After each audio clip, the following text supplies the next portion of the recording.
It's 6 o'clock in London, 1 p.m. in New York, 1 a.m. in Hong Kong, 3 a.m. in Sydney, 10 a.m. in San Francisco, and 10:30 at night in Mumbai. Greetings, good morning, good afternoon, or good evening, depending on where you are in the world today.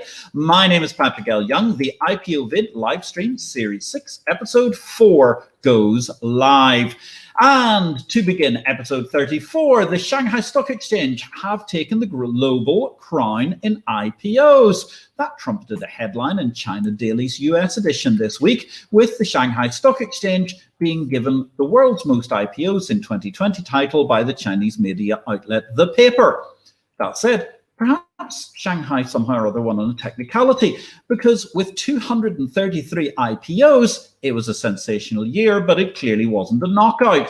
Take NASDAQ, for instance. They welcomed 300 new listings. And then there was that flurry of SPAC and DPO business too. Then again, when it comes to less liquid offerings, plaudits to the Channel Island-based TISE, the International Stock Exchange, the group which brought some 831 new, less liquid instruments to market during 2020. Gosh, ladies and gentlemen, could we be facing an instance of fake news from China?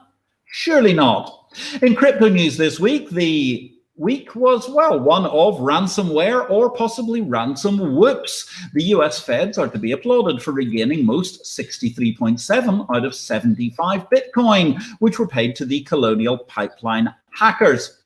The frustrating part is that Colonial paid $4.4 million just a few weeks ago and have only got $2.3 million back, and that actually might be a high valuation given the current frothy market in Bitcoin. However, the key aspect is demonstrating how electronic money can run, and it can hide, but only for a bit, ladies and gentlemen, for when it breaks cover, it's likely to be caught. Something that was not so easy back in the old days of bank robbery when we were looking at old-fashioned numbered used bills. In other news, Jeff Bezos is headed into space. Presumably it helps his tax return to spend a day or two in orbit. Certainly, this week's G7 finance ministers meeting seemed to be decided by folks who find commercial competition an alien construct. All this and more has already been covered in greater detail in Exchange Invest Daily, the unique newsletter of the board's business. Send us an email or hit me up, Patrick L. Young, on social media, whichever stream you're watching us on, and we can get you signed up to understand the exchange of business in greater detail. And don't forget, ladies and gentlemen, throughout the course of this show, we would appreciate your love. Send us a little love, please, if you can. Like this on social media, and therefore help our wondrous guests rocket up the search engine optimization so that the AI bots realize what a good show we're having. Because today, ladies and gentlemen, well, we happen to be at this juncture. I'm in Gozo in the north end of the Republic of Malta, and my guest happens to be, I think, well, I'll get to that in just a moment, but I don't believe he's in New York. But the thoughts are coming from the heart of Wall Street. Our guest today is Kenneth Polcari. Kenny's been an established New York Stock Exchange floor member for over 30 years. He's appeared from Wall Street across the TV screens of not just the United States of America, but across the world for many years. As managing partner of Kace Capital Advisory, Kenny serves wealth managers, incumbent broker-dealers, and emerging fintech companies alongside his Chief Market Strategist role at billion-dollar boutique wealth advisory, Slatestone Wealth. Earlier in his career, Kenny built the US equities business for ICAP, having previously run Salomon Brothers NYSE division. Kenny was a New York Stock Exchange governor for over a decade. Kenny, welcome to the show. Welcome to IPO-VID Livestream. Where in the world are you today? Well, I'm actually in Boca Raton, Florida, but and I've been here the last couple of years after I pivoted from New York, but I did spend 40 years at the 38. Let's just call it, let's round up, but 38 years at the New York Stock Exchange and 35 of those as a member of the New York Stock Exchange.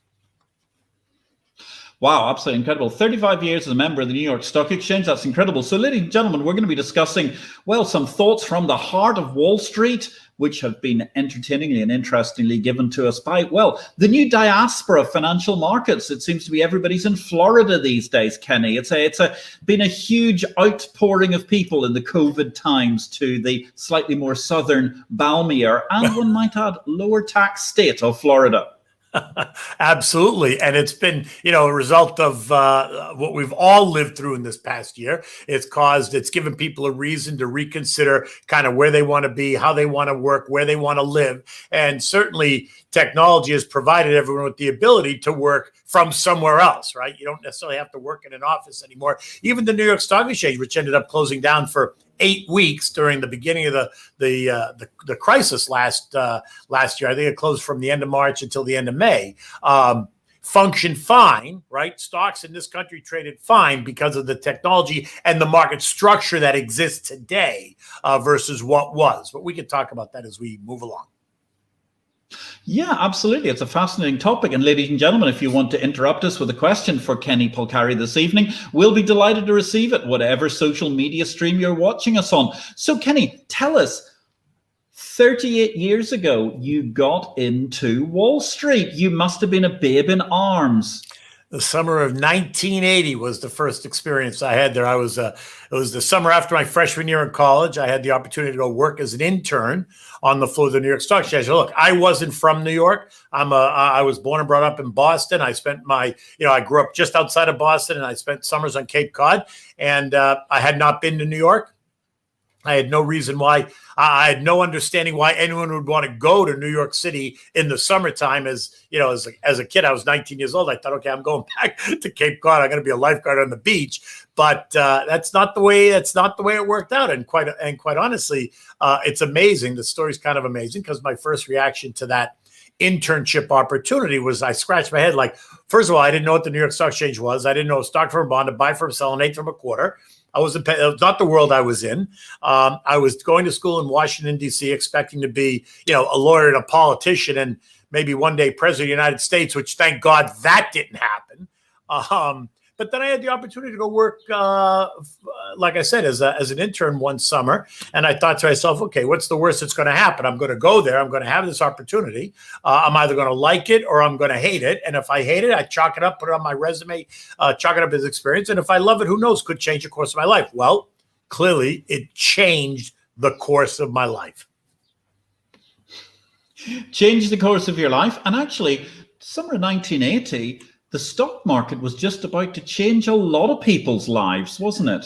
It was. The summer of 1980, for those of you who are listening to this who are not of our generation, what you have to understand in 1980 is we had just come through the Jimmy Carter presidency. It was the Iranian hostage crisis in this country.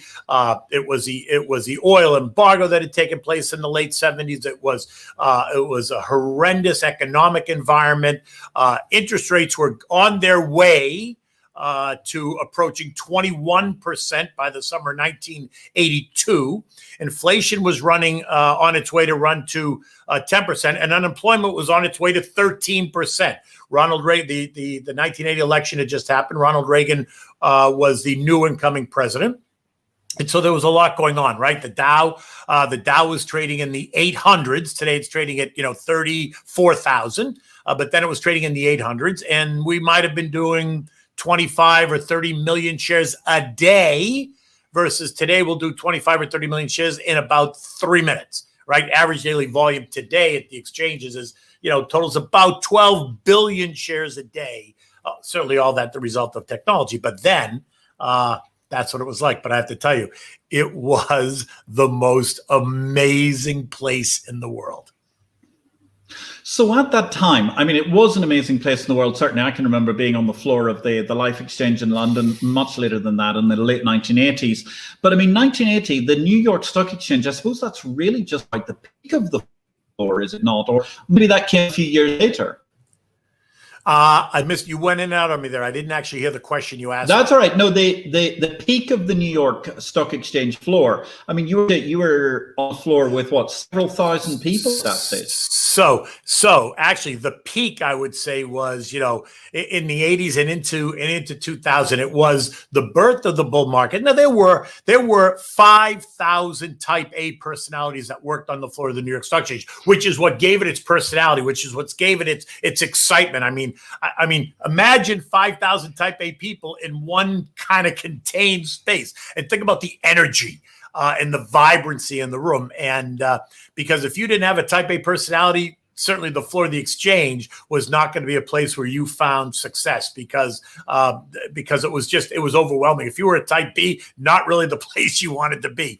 But in the summer of 1980, like I said, we had just, Ronald Reagan had just stepped into the presidency, or it was the summer of 1981. He had just stepped into the presidency. But as we were in that presidential election cycle and the U.S. economy was just a disaster and stocks were just, like I said, waffling around in the 800s, not doing a whole bunch of anything. But it was the country was getting ready, and the birth of the greatest bull market we had ever known was just starting to, incubate, because it was after Ronald Reagan became president in January of 81. It was after they instituted the Reagan tax reform package.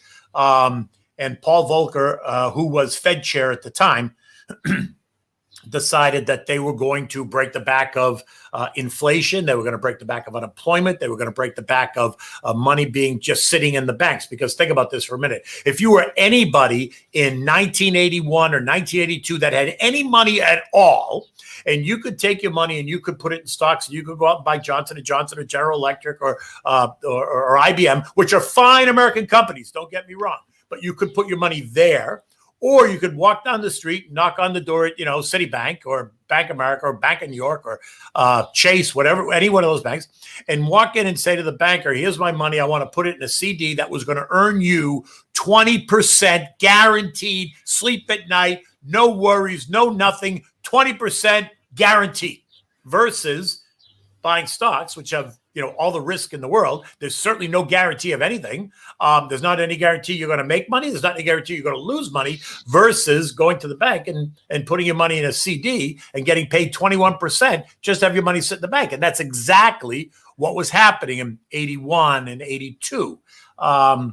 And so I went back to I was there for the summer of 1980. I went back to college, where I immediately changed my whole focus on where I wanted to be, what I was going to study, where I found exactly what I wanted at 19 years old. So I went back in the summer of 81, and then I went back to college. I went back in the summer of 82. And this is where it gets really exciting, because now Ronald Reagan was fully in the presidency. Paul Volcker was at the Fed. And it was August. It was Tuesday, August 17th. And I'll never forget this day, because it was like it was yesterday. And I can still, as I tell this story, I can feel the energy that happened that day. But on Monday afternoon, there was word spreading around the industry that the Fed was going to come out on Tuesday morning and make a surprise announcement. Now, remember, 1982, there's no internet, there's no computers, there's no radio on the floor, there's no television on the floor, there's no LinkedIn, there's no Twitter, there's no Facebook, none of it, right? And so the only way that news traveled on the floor was when one of the phones rang on the outside, and you picked up and you spoke to somebody who told you what happened. Other than that, you were reading the newspaper. But remember what the newspaper was. The newspaper wasn't a live, up-to-the-minute reveal of what was happening. The newspaper is what happened yesterday, right? But that's really how the world worked, right? We all understand that. Maybe the millennials today won't understand that, but in fact, that's how the world worked. And when the rumor came out during the day on Monday that the Fed was going to come out on Tuesday morning and make the surprise announcement, everybody almost laughed it off, because the Fed never, ever did such a thing, right? The Fed used to come out on Thursday mornings at 8:30. They'd open the door. They'd step out to the podium. They'd make this announcement. Here's what we're doing. They'd close their notebook, and they'd turn around. They'd walk out. They'd close the door behind them. They didn't stop. They didn't take questions. They didn't give you a Xanax and tell you, come lie down on the couch and let's talk about this and let's make sure you're okay with this. None of that baloney. The Fed came out. They made a statement. It was up to the markets to figure it out and understand what the thinking was, and so therefore the markets would do their work and then interpret what the Fed was going to do, what interest rates were going to do, and then what proper valuations for the market and for stocks were. Well, on this Monday, the 16th of April, the rumor was that the Fed was going to go out Tuesday morning, and everyone kind of laughed it off, because the Fed never did that. So Tuesday morning comes, and we get to work, and the market opened at 9:30. But by about 8:30, everyone's on the floor getting the specialists are getting their books ready, and the brokers, like I was, getting their day ready, getting their pads ready, getting all the work from yesterday sorted and all that stuff. But as the clock approached 8:30, it was a very interesting, and I'll never forget this. As the clock approached 8:30, there was kind of this hush. Now, remember, you can't really hush 5,000 people, but you could go from up here to kind of down here, as people were just kind of curious. And the only way we were going to find out if there was, in fact, an announcement, because remember, there's no TVs, no internet, was if the phone rang and somebody on the outside said, oh, by the way, this just happened. Well, it was about 8:30 and maybe 30 seconds. Every single phone on the floor lit up. And every single phone, you have to understand what they were. They were these big metal institutional phones, right? With the push button, 6 buttons on each side. So potentially 12 lines coming in. And in my spot, which was just big enough for me to stand, so it was the width of my shoulders, and it was, I stood, there was no seats, and the counter was up here right by my chest, and I had a buy pad, a sell pad, a cancellation pad, and a report pad, and I had these two phones in front of me. Suddenly, every line lit up.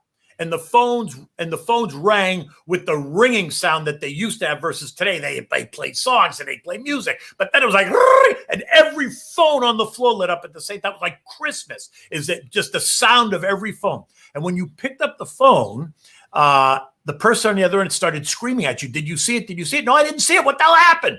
And so they start to tell you that, in fact, they came out. Paul Volcker came out and announced that the Fed was now going to break the back of inflation, was going to break the back of unemployment, was going to drive money out of the banks and into the market. And how is he going to do that? He's going to do that by cutting interest rates. And so remember what I said. Interest rates were 21%.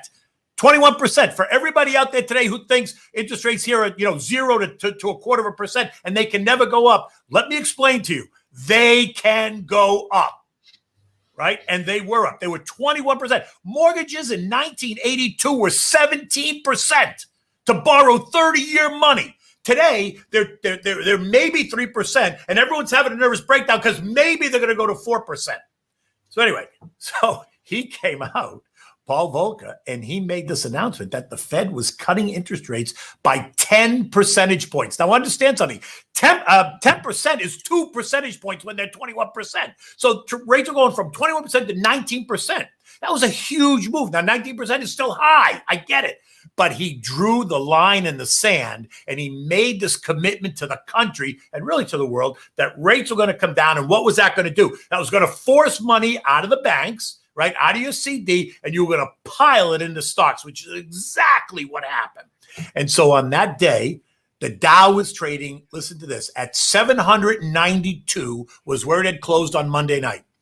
On Tuesday, when this news came out, every phone started to ring, and the orders that were coming in were buy 100,000 IBM, buy 200,000 General Electric, buy 100,000 Abbott Laboratory. I mean, it was just crazy. Colgate, Palmolive, and Procter & Gamble, Bristol Myers, Eli Lilly, all these names that you know. It was incredible. Now, it's a good thing I was, 20 years old because I could stand there all day. I didn't have to run to the men's room and pee every half an hour like I do now at 60, right? But then I could just stand there in one spot. And I could spend all day. And in fact, I did. And I never moved. And the phones just didn't stop ringing. And so at the end of the day, the Dow was up 34 points. That 34 points, I know you're all laughing. 34 points, what's the big deal? 34 points represented 4.5%. That was a 4.5% move. All by hand. There was no technology. It was all phone and hand and pen and paper. And so 4.5% move was a massive move in the Dow. 38 points. And the volume, remember what I said, on Monday, the volume was maybe 30 million shares. Yeah. On Tuesday by 4 o'clock, the volume that day was 138 million. It was 4 times the average daily volume. And the market, the Dow had rallied 4.5%. That was the birth of the greatest bull market this country and this world has ever known. And that was the moment that it happened. And I can, as I tell this story, my back is sweating because I can feel, I remember exactly what it was like. I can feel the phones ringing. I can hear the people screaming in my ear as I tell the story. But it was the most amazing, it was one of the most amazing moments in my 40-year career. So this incredible moment, because it really kicks off what was also happening at the same time in the UK, because they were going through their own attempt at financial liberalization under Margaret Thatcher.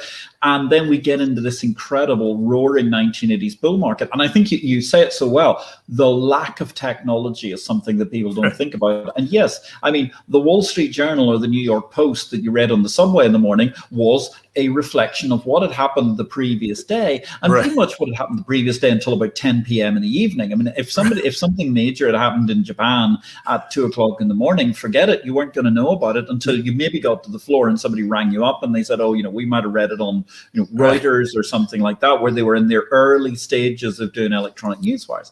It's quite incredible, ladies and gentlemen. I'm here talking about thoughts from the heart of Wall Street with Kenny Polcari. If you've got any questions or pointers you'd like to make from this interesting history lesson, then ping us a message on any of the social media that's accompanying this live stream on Facebook, LinkedIn, and YouTube. So, Kenny, that was the big kickoff. That was the point where Volcker created the massive bull market. And then we start going into, actually, so many things happened in the 1980s I can think of. And I'm thinking like the Plaza Accord in 1985, which reshaped the dollar and so on. What was it like to be part of that incredible 5,000 strong, predominantly male, and certainly 100% alpha environment, which was the floor? Right. It was, like I said, it was the most amazing. It was the most amazing place to be. I would get up I would jump out of bed at 4 o'clock in the morning because I couldn't wait to get there. It was just another day of all this excitement, all this energy. I mean, imagine if you're sitting at a concert and you're up close to the stage, and those big, massive speakers that they have by the stage, and when they start playing, if you're close to the speaker, you can feel the vibration coming from the speaker, like it goes right through your body. That's what it was like every single day. And you know what? If the market was up, it was, you could feel it, right? That was the whole thing. You could feel if the market was, if it was a bullish day or a bearish day. Because if the market was down, you could feel the pressure, but the pressure was a different pressure than if the pressure with the market was up. It was really an amazing, skill that you would have. You could feel the way the market traded. Anyway, so the 80s were great. That was really the kickoff of the greatest bull market. And so the Dow went from 792 until we got to the summer of 1987. It was trading at about 2,800. It had this massive move over the period of 5 years. And then we all know what happened is the crash of 1987, which was Black Monday, the 19th, which was another incredible moment in history, and certainly an incredible moment in the history of my career, that I remember like it was yesterday. And I think what people have to understand, because again, still in 1987, there was still no technology, right? There was still no Twitter and Facebook and LinkedIn and any of that stuff. And so news moved around the world via the telephone and via newspapers, just the way it was. But as we came into the summer of 1987, the global economy, which had really surged, right? Europe surged, Asia surged, the U.S. economy was surging. But the global economy started to kind of stumble, right? It had kind of gotten tired and extended. And what you would start to see is you'd start to see parts of Europe were breaking down, and then they weren't. Then they'd rally a little bit. Then the U.S. was backing off, and that would rally a bit. And the same thing was happening in Asia. But it was kind of I want to say volatile, but it wasn't volatile like the volatility we have today by any stretch. But it took longer to happen, right? But what had also happened, and this is key to the story, because what people may or may not understand is what really lit the fire for the crash of 87 was this thing called portfolio insurance. And portfolio insurance was this insurance product, and just like any insurance product, you buy insurance to protect against a loss, right? Whether it's health insurance, life insurance, disability insurance, whatever it is. But these academics and engineers and quants, right? Quantitative analysts, which is becoming a new source of study at college, right? It was after my college experience, so I missed that whole quantitative analysis era. But these guys who were not business people, right? They weren't finance majors, they weren't economists, they were academics, they were engineers, they were math majors, and they designed this product, and it was called portfolio insurance. And what it was supposed to do, it ran on this big IBM mainframe computer, and it was supposed to represent the future. And look what we can do. And now this computer is going to analyze all this data, and the computer is going to protect you. Okay, sounds good. I mean, it was 1987. It sounds very very interesting. And what they did, though, is they went around and they said they were the only ones that had this product, right? And so they went around the country and the world, and they sold this insurance product. It was geared towards big institutions. It wasn't geared to the retail trader. It was geared towards big institutions that had these massive gains on their books in positions from 1982, 1987, because like I said, the Dow had gone from 892 to 2,800. So these massive gains. And so they sold this product to all these asset managers, hedge funds, mutual funds, pension plans, as a way to protect their portfolios. Okay, great. Sounds good. And in a rising market, when you never have to use the insurance, it's all good, right? Everyone pats themselves on the back and says, look at what a great job I did. Well, that is until it doesn't work.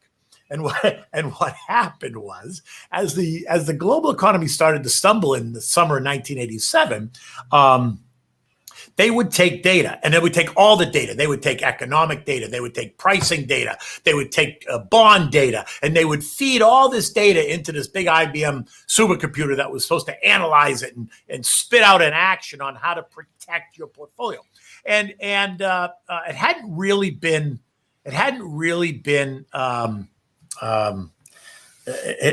gotten to a point yet where the computer actually spit out an action during the summer, right? The markets were just stumbling a little bit and made its way. And as we moved into the fall, the markets globally came under a little bit more pressure. And now we get into October.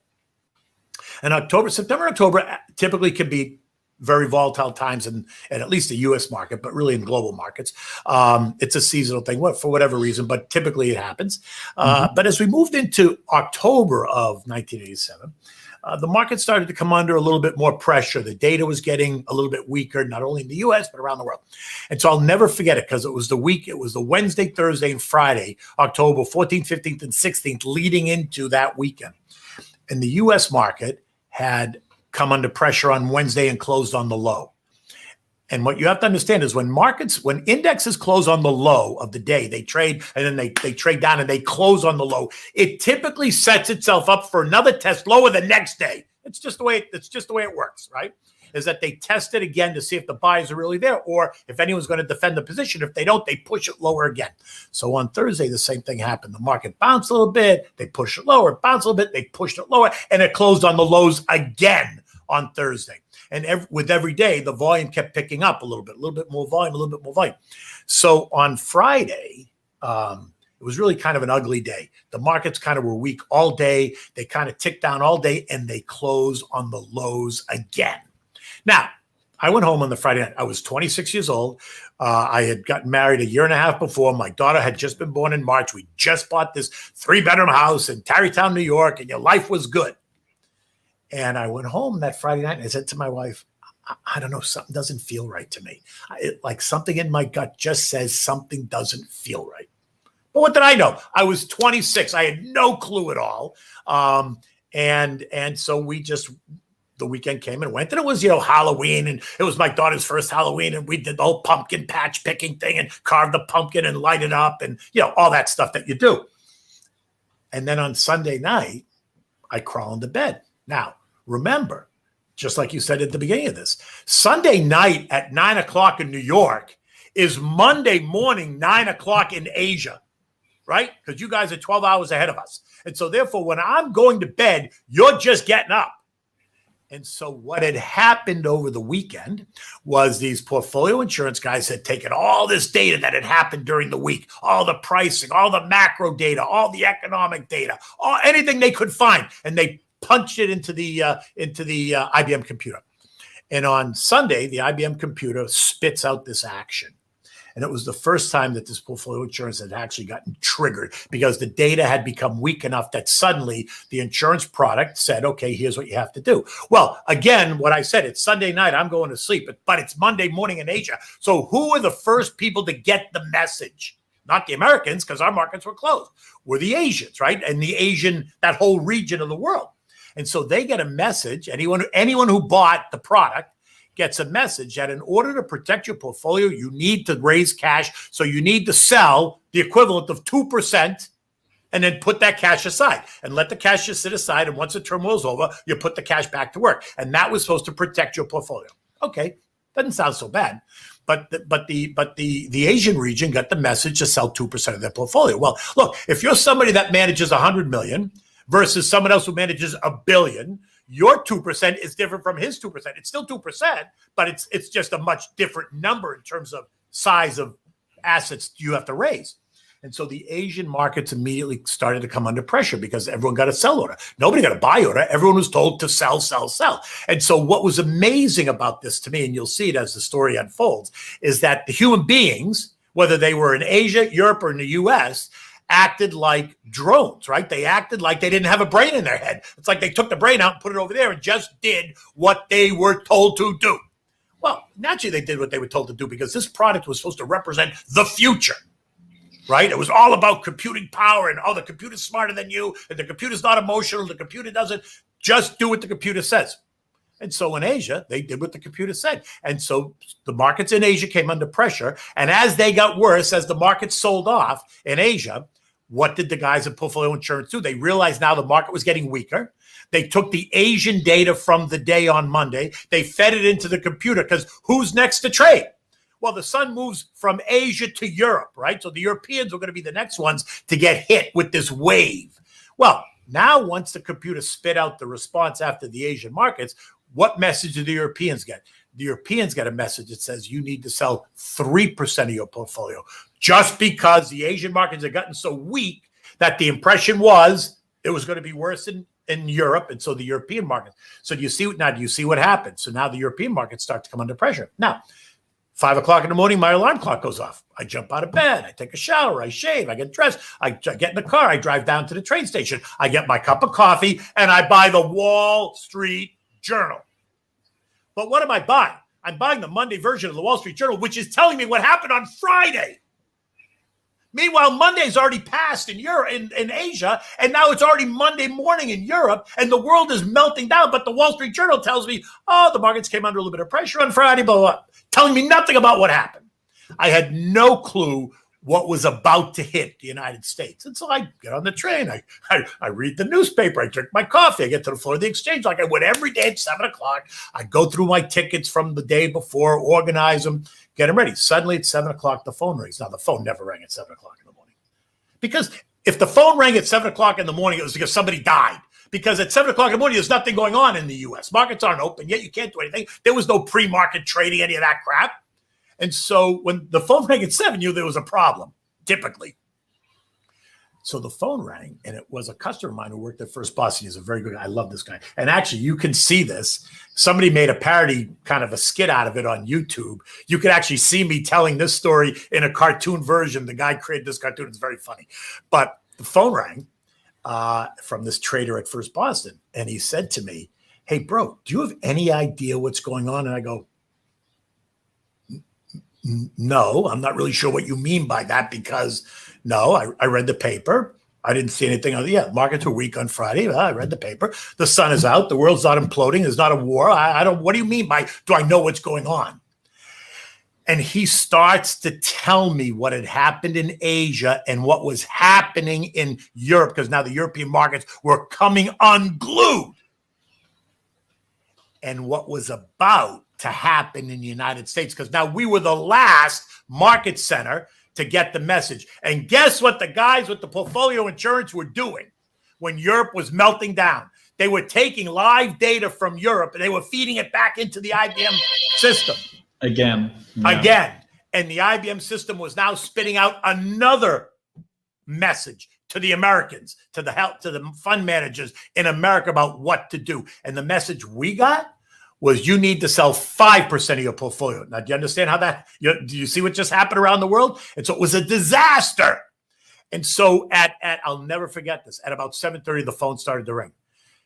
Sell 50,000, sell 100,000, sell 200.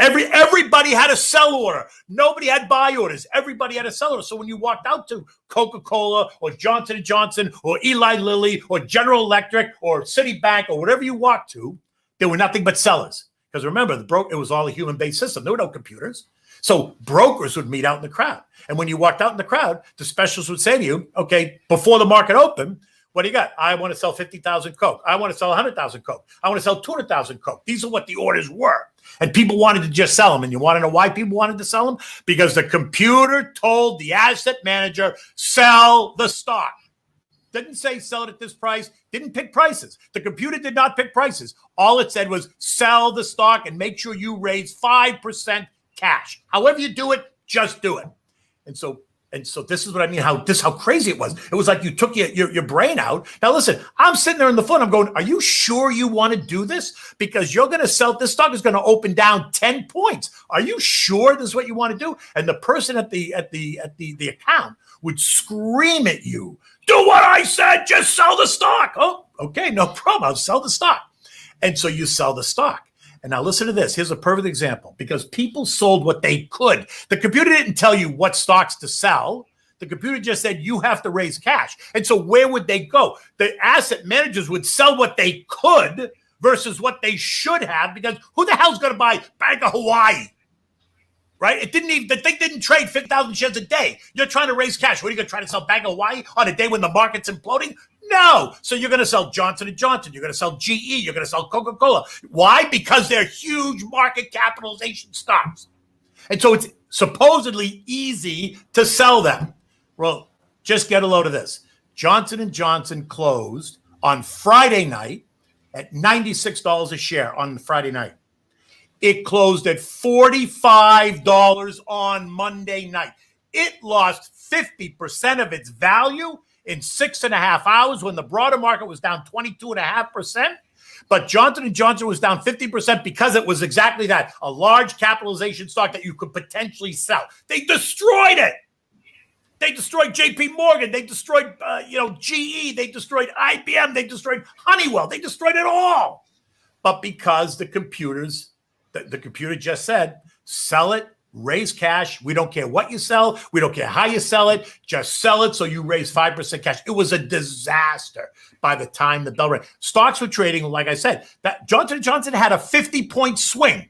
I was selling stock in the morning at 92, and then I was selling it at 47, and then I was selling it again at 45. By the end of the day, you had to go around and confirm all these trades with the contra side to make sure that the person who bought them actually had the right full figure. You know what I mean? I sold them to you at 54. Not 50, not 52, or 54 and 7/8, or 51 and 3/4, whatever it was. But you had to go around and confirm every trade. And oh my God, it was like I'm sweating just telling you that story, because it was, in retrospect now, it was an amazing moment in history. But when you were going through it, talk about holy shit. I was like, and again, I was 26 years old, so I had really nothing on the table to lose other than my house, right? Because I went home and I said to my wife, I think this is over. It's like I think this is over. Now, what did I know, right? But at the end of the day, guys who were my age then, who were 60 years old then, who worked their whole life, had all this money invested in the markets, right? Because that's what we did. And they watched their 401ks or their retirement plans just get decimated. And I'll never forget, they were walking around like the world had just ended. And for a moment, it actually felt that way. I mean, it was, my God, it was the most incredible moment. It was the most incredible moment in history. It was. And then after that, in the days after, the market suffered. And look, there was all this conversation about should they shut the markets down. Dick Grasso, who was a president of the New York Stock Exchange at the time, there was a booth space on the floor that had like hotlines to every major investment bank, as well as hotline directly to the Fed. And so all day long, there was this conversation about what do we do? What do we do? What do we do? And they talked about, should we halt trading? But halting trading would have actually created more panic. And so they decided not to halt trading. It was really an incredible moment. I'll just never forget what that was like. So it's quite unforgettable. And certainly, I mean, you really bring it to life, Kenny, which is quite incredible. And you've actually drawn in a series of questions. So we've got to jump into some of those. And I'm going to go to the most recent question first of all, because we've got David Fenn. Thank you, David. Good evening. Great to see you watching today. He's saying, well, the futures and options folks in Chicago were a little better prepared because long volatility positions had been put in place the previous week by more than a few. And that might be true. I wasn't in Chicago. I didn't trade futures at the time. It was, so what David says may very well be true. All I know is that what ended up happening happened. We all know it, right? The U.S. market collapsed. It lost 22% of its value in 6.5 hours. It was very volatile in the days after, actually the months after, until it kind of repaired all that internal damage. But out of that event was then born a lot of the regulations that we have today in terms of circuit breakers and all that stuff that now protect, or at least attempt to protect the market. Won't protect the market from falling, but what it will protect the market from doing is falling at that rate, at that speed, without a hiccup, without a break, right? Because now if the market falls, if the S&P falls 7%, the market will automatically shut down. That's now the rule. That's the circuit breaker, because that will give everybody a chance to take a deep breath. The market will close for 1 hour. Everyone will get a chance to take a deep breath and say, what's going on here? Why is this meltdown happening? Now, listen, if the market reopens and it falls another 7%, which it could do, the market will close again for 2 hours. To give people once again a chance to breathe. Remember, in 1987, there were no circuit breakers. So in fact, the market just kept trading lower and lower and lower. So David may be right, but like I said, I was in New York, not Chicago, and I didn't trade volatility. I didn't trade options. And so I did a lot of the option layoff business in New York. But yeah. It was interesting. It's very interesting. Certainly, I mean, some of the extreme portfolio insurance stories from the time are incredible. I remember from the Singapore exchange, Cymex as it then was, which is the futures exchange. So memorably, portfolio insurance had driven that market down so far in the early minutes that actually the stock market, if I remember correctly, in Japan was effectively limit down. But the futures market at one point, it opened at something like 6,500 points. And I mean, that was at a huge discount. The stock market, the Japanese Nikkei 225 at that stage was over 20,000. And there were actually a series of local traders on the floor of the Cymex who just sat around and thought, this is absolutely insane. And they bought some contracts. By the end of the day, the thing was back up to 18,000, 20,000. And of course, as we know, the Japanese stock market, it managed to rub off, it went straight through the crash of 87 and started gaining quite quickly. Its denouement came a couple of years later.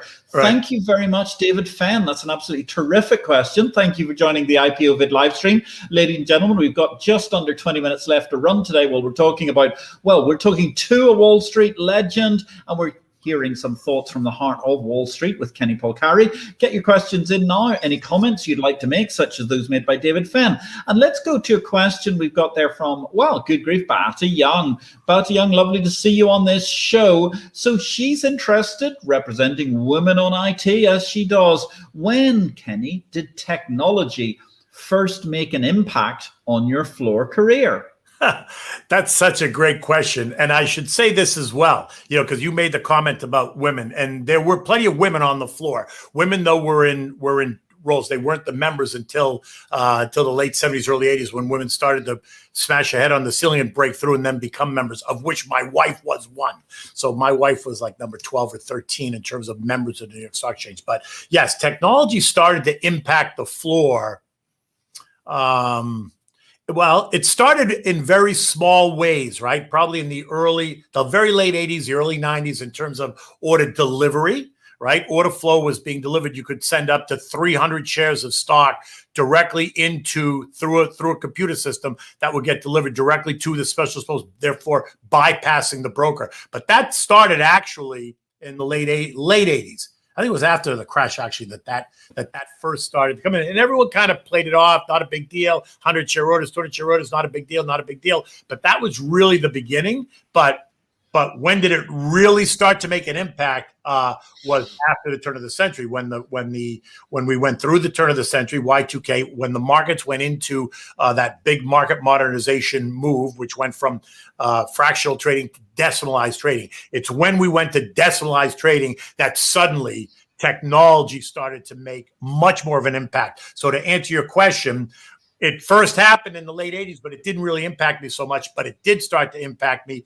the minute we started that, the 2000 era market modernization move to decimalization and then more automation is when it first started. And then it just got progressively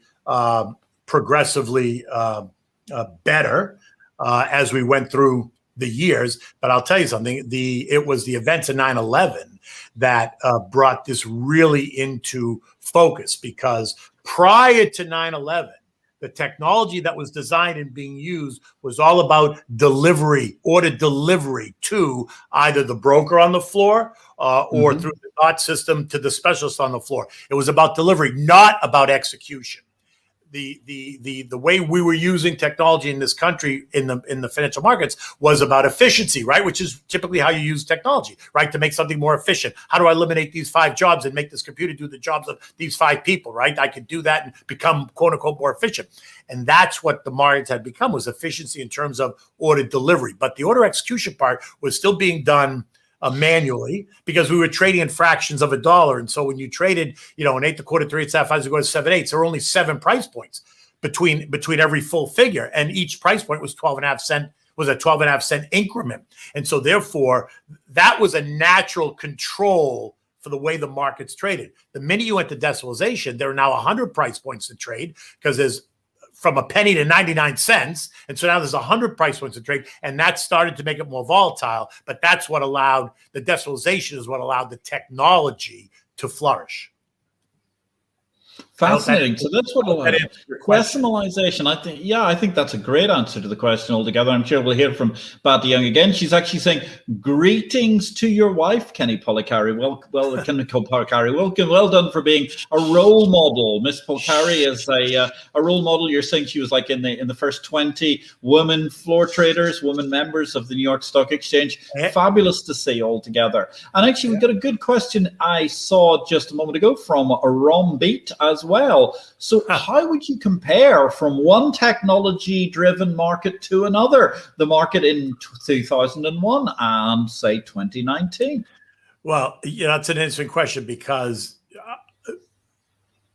the technology has changed so drastically, and the rule set has changed so drastically, that the markets today in 2019 or 2020, 2021 are vastly different than what they were in 01. First of all, there are more venues to trade in.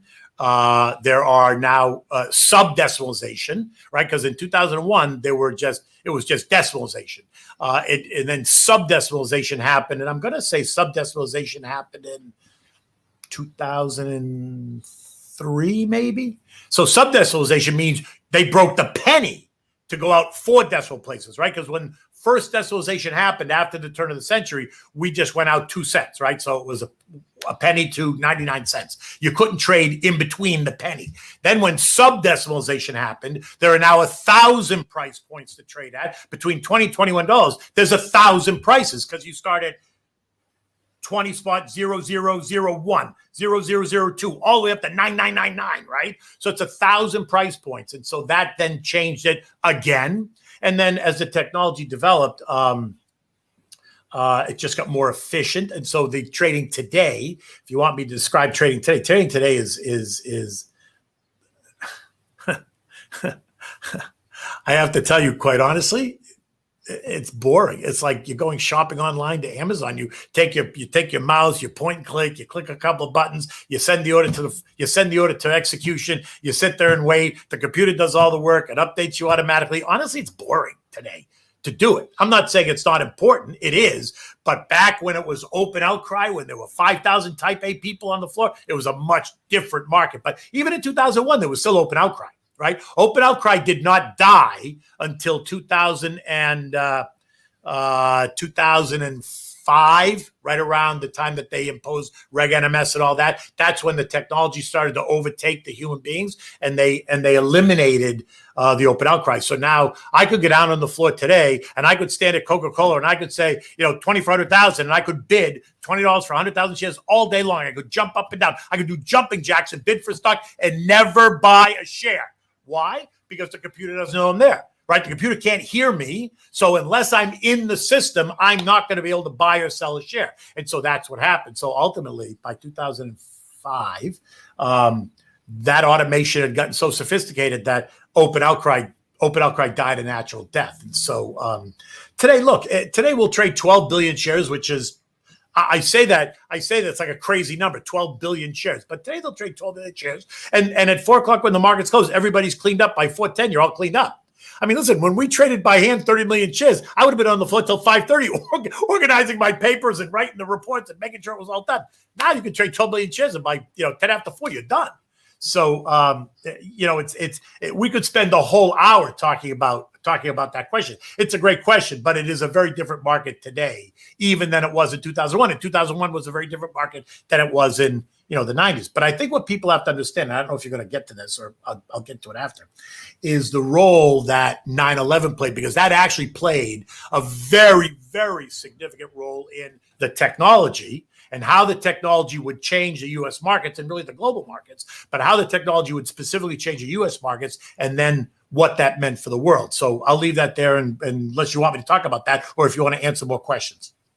No, I think it's a great moment actually to go to exactly where we're at with 9/11. What did that do? Because I will make a couple of observations to get you going. One of the observations was that fundamentally, the early stage concept of disaster recovery completely failed, because you had a situation where you had actually the communications cables went underneath the World Trade Center building, and had the satellite links that were there to back up were on top of the World Trade Center building. And actually those sorts of issues, just in terms of infrastructure, caused huge problems, which have created a huge reworking of how people go about. And of course, the modern interweb thing, on which everybody's watching us this evening, where I'm with Ken Polcari, and we're talking all about the wonderful, thoughts of a Wall Street legend as we're looking from the heart of Wall Street.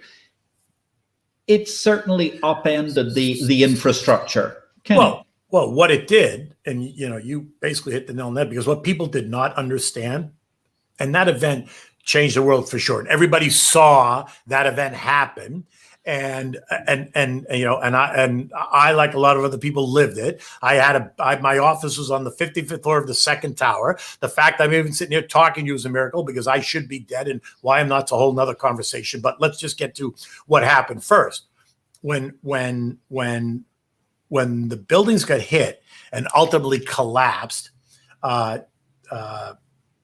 in fact, it destroyed all the communications, because all the cables that ran, that powered everything that happened at the New York Stock Exchange, the specialist computers, my computer, the telephone lines, everything ran through the belly of the Trade Center. So when the Trade Centers collapsed, all those wires got severed. Now, I don't think anybody necessarily knew that. Like, do I think that Al-Qaeda knew that? No, I don't think they knew that.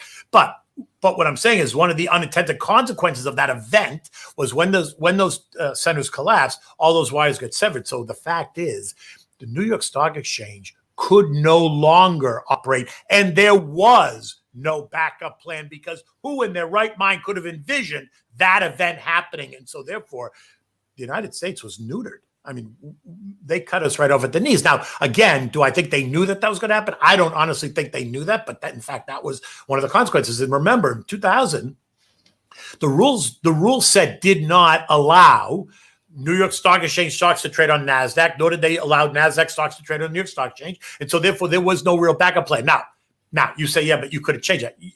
You're right. Maybe we could have changed it in time. But what we did was what the country did immediately was to ship in computer guys and cable guys and telephone guys, and they brought them all downtown to the New York Stock Exchange, because they had to rewire every single computer at the New York Stock Exchange, had to get rewired, had to go around this disaster that had just happened 2.5 blocks away, right? Brought the city to its knees, and had to rewire to get the New York Stock Exchange up and running. Because here's the deal. Here's what happened, and here's what people have to understand. Remember what I said to you. Up until this point, we were using technology to create efficiency. We weren't using technology to create stability and or even security, which is really mind-boggling now that you think about it, right? It was all about efficiency. And so when that event happened and the New York Stock Exchange was neutered, it wasn't like you took out a sign and said, oh, by the way, the New York Stock Exchange can't operate. Because think about this for a minute. If you were somebody that had worked your whole life, you had a portfolio of stocks, whether you were in the United States, in Europe, or in Asia, you were invested in the U.S. markets, and here you worked your whole life, you had a $2 or $3 or $4 or $5 million portfolio listed in stocks, and now on Monday it's worth $5 million, and on Tuesday this event happens, and you call your broker and you say, sell my stocks. I want my money, because you're nervous. And the broker goes, I can't. I can't because the market's not open. So I cannot sell your stocks. Okay. So then on Wednesday, you call your broker and say, okay, sell them today. I can't because the stock exchange is not open. Then you start to get nervous. Now you're in America. You're here. You understand it. You're living it. But just think about yourself. If you were somebody in Asia, somebody in Europe that has assets in American stocks, you call your local brokers and you say, sell my American stocks. And your broker says, I can't do that because the country's shut down. The exchanges are not operating. Now you get nervous and Europeans get nervous. And you see what's happening now? There's this global fear that's starting to build about money and about people wanting their money in a time of crisis. And so it became clear that this was going to happen. And it certainly started to happen in the United States. People started to get very, very nervous and upset. And so we as an industry recognized right away that we had to get the New York Stock Exchange up and running, no matter how horrific this event was. And 2.5 blocks away was this disaster, and the smoke and the fire and the burning that took place at the Trade Center. It burned in the belly of the Trade Center for 3 months,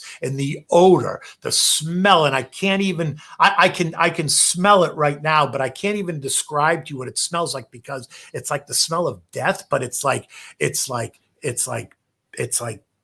everything you can imagine. It's people, it's buildings, it's furniture, it's rugs, it's asbestos, it's wires, it's plastic, it's everything, right? It was horrendous.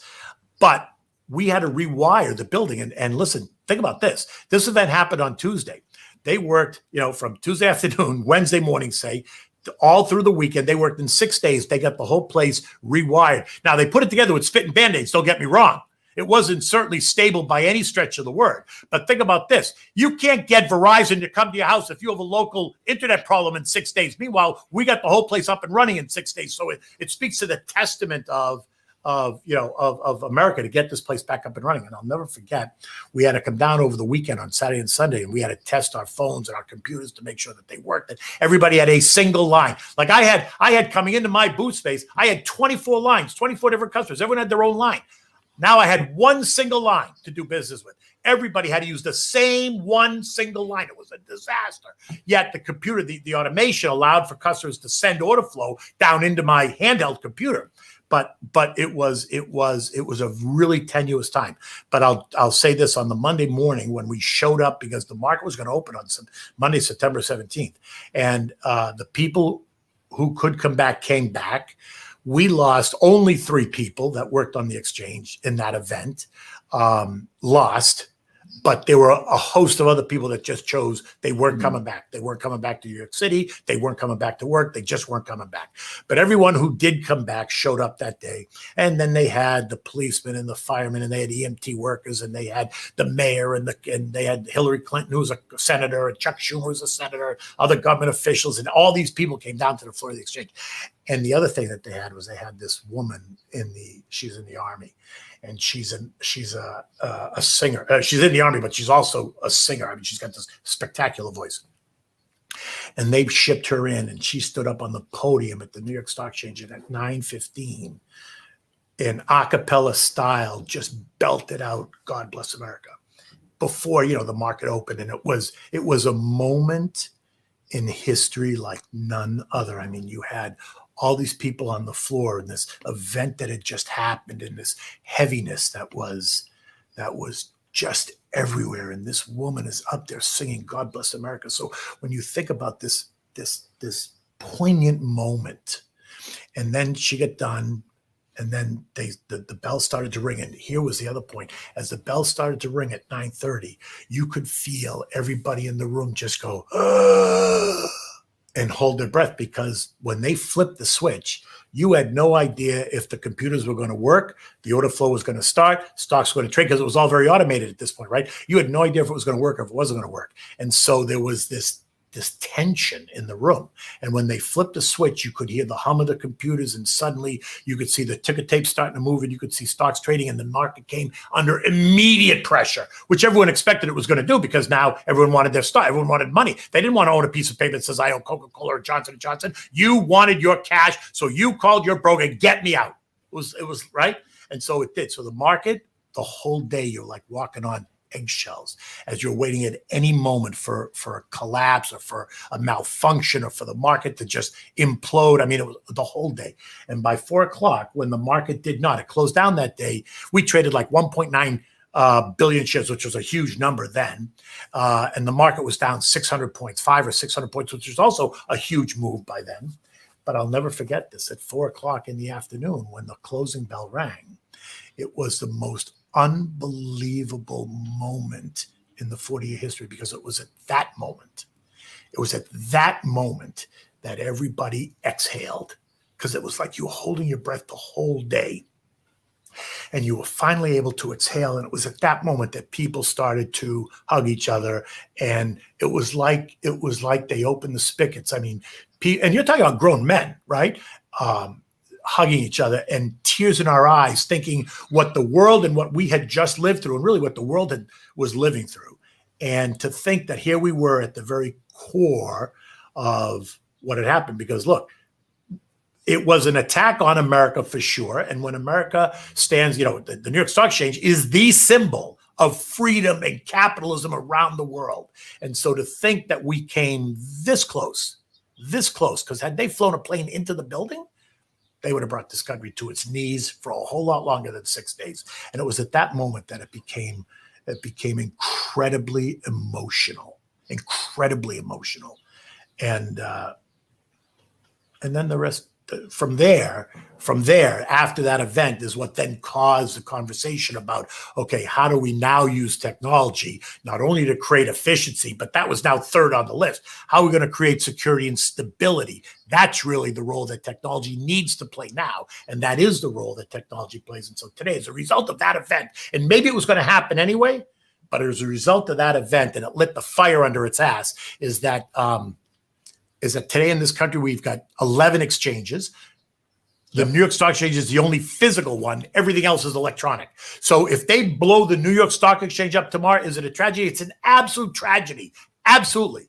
But they will no longer hold the country or the world hostage, because the other venues that exist, the other exchanges that exist, are all virtual. They trade in the cloud. You can't blow the cloud up. Now look at the servers that run that cloud. They're located all around the country. So it's in California, it's in Maine, it's in Florida, it's in Massachusetts, it's in New York, it's in Kansas. They'd have to blow up the whole country to bring those servers down. And if they do that, who really cares where Bank America is trading? Because we've got a whole different problem on our hand. And so that's how it's protected today. But that also then plays into that question that she asked about the role of technology, because today technology is so much more sophisticated and allows for so much more that it's so vastly a different place. So therefore, technology has given us a totally different place. You've been through these incredible emotional stories from start to finish. Kenny, one last question. I'm really interested. The New York Stock Exchange that you joined was a members club with a barbers, with all sorts of wonderful function rooms for members, et cetera, et cetera. It really was the ultimate gentleman's club in lower Manhattan, around the Wall Street area, surely, when you were there in 1980 as a young man. How do you feel about the New York Stock Exchange now, given the fact that obviously one thing we have in common is we're both alumni of the exclusive group of a few hundred people who've been inside the ice house, as they call it now, and on the New York Stock Exchange podcast. How do you view the way that the company, the corporate structure, has driven what was originally the club member exchange? Listen, when it was the club member exchange, it was when it was still private, right? When it went public in 2006, when all the exchanges around the world started going public, is really when the whole culture changed. But look, the New York Stock Exchange continues to function as an exchange and will continue to survive and function as an exchange. It was forced the same way the whole world, you and me, whatever, everyone's forced to change in this environment. And so the New York Stock Exchange has changed. Do I wish it was what it was? Of course I do, but that's me being selfish, right? I realize today it couldn't be what it was. I realize that. So what I have to say is that the exchange has been forced to reinvent itself, to kind of use technology to recreate itself, to remain relevant, and it has done an outstanding job doing that. Is it the same place it was? Of course not. Will the New York Stock Exchange as an institution continue to exist? Absolutely, but it will continue to evolve over time. It will get more and more automated, but that's that's not their fault. That's just the speed at which technology is revolutionizing the world. And so in order to remain relevant, they need to continue, like everybody, they need to continue to recreate, reinvent themselves. Listen, I love the New York Stock Exchange. I spent 40 years of my life there. I met my wife there. I mean, I had a life there. So for me, I bleed the blood of the institution. But and I'm sad for I'm sad. I'm sad as I think about the memories of what it was versus what it is today. But what it is today is a very vibrant exchange that just uses technology to to service the world. Using technology to service the world. An emotive and incredible 1 hour discussion we've had this evening, ladies and gentlemen, with Kenny Polcari. It's fascinating what Ken Polcari has been talking about, the whole history of his 38 years, nearly 40 years on Wall Street, within the New York Stock Exchange, building something that started as a mutualized entity, which was running on no technology whatsoever in a meaningful sense when he first arrived in 1980, and doing only volumes of a matter of a few, really handfuls of millions of stocks per day, the sort of things that it gets through now pretty much in a minute every day. The idea that you can see a marketplace in your career time going from 30 million shares traded a day to 12 billion in a day. The computerized messaging, which has come in on top, of course, as we know, is absolutely staggering. 80, 100 billion messages being taken across the course of those markets in the course of last year on days when there were particularly volatile days driven by COVID. It's been fascinating to hear about how Paul Volcker, of course, kick-started the incredible bull market that started in 1982 and genuinely revolutionized a new period of prosperity in the lives of America under President Reagan, something which I think a lot of people have forgotten about in the current modern age of 2021's COVID crisis world that we see around us. And one thing is clear, certainly, ladies and gentlemen, we share Kenny's incredible passion for markets, a passion for exchanges, and a belief that exchanges are at the epicenter of those markets. Kenny Polcari, thank you very, very much. It's been a joy to have you on this show. Following in Ken Polcari's footsteps next week is going to be another Wall Street legend. We're going to be looking forward to David Weil IV. He is the father, effectively, of crowdfunding. He's the man that made it all happen in the United States of America and many, many other things besides. Not at the huge top end of the stock market chain, but delivering liquidity, value, accessibility, and the opportunity to grow the American dream and to grow markets the world over. Ladies and gentlemen, my name is Patrick L. Young. Thank you very much once again, Ken Polcari, for joining us this evening. We've been hearing some great thoughts from the heart of Wall Street. I wish you all, ladies and gentlemen, a great week in life and markets. We'll be back, same time, same place, next Tuesday at 1 p.m. New York time.